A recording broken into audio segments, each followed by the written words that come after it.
Good afternoon, everybody. Welcome to Proverbs with Paul in the afternoon. This rather rainy afternoon, and it's cold, but Christmas will soon be here.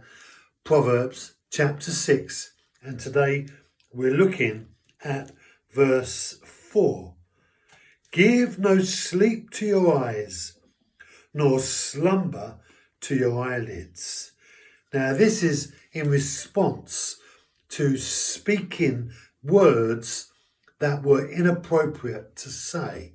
And Solomon is given the advice that we need to act before we sleep, act before we let our eyelids fall down onto our face. And that sense of acting quickly sometimes is essential. I can remember one time I was driving to church. I got there, and as I arrived, I realised I never had my phone. And I thought, oh no, I'll put it on top of the car again. And as a result of that, I've missed it. And it's fallen off the car. So I drove all the way back home again. Fortunately for me, it was at home. And then I drove back to the church. But that feeling of acting quickly, sometimes we can't delay. We've got to do what needs to be done in order to bring about a resolve to a problem.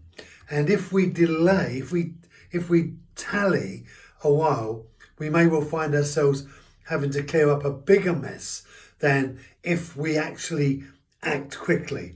And Solomon is saying here, when you found yourself saying something and you think, I'm regretting this, don't sit there and ponder it, but go and do what needs to be done in order to retrieve the words that you have spoken, because otherwise those words will start to impact the lives of those who have heard these words.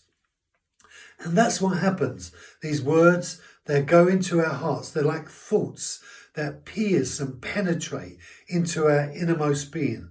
And they start to do the damage that the words that we've spoken will do.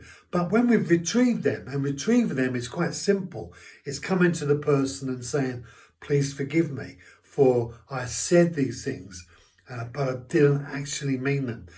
They came out of my mouth and I take full ownership of them, but it really wasn't me speaking. It was something inside of me that was causing me to act in that way. But I just want to say to you, that's not who I am. And that sense of retrieving, we have to do humbly, because if we act in arrogance, then we undo even the apology that we're trying to offer. But when we act in humility, it's like we prepare the hearts of the people who are then ready to receive what it is that we're about to say to them. And that's very precious. Thank you for joining me. Have a great afternoon. Stay dry, be blessed, and I'll see you tomorrow.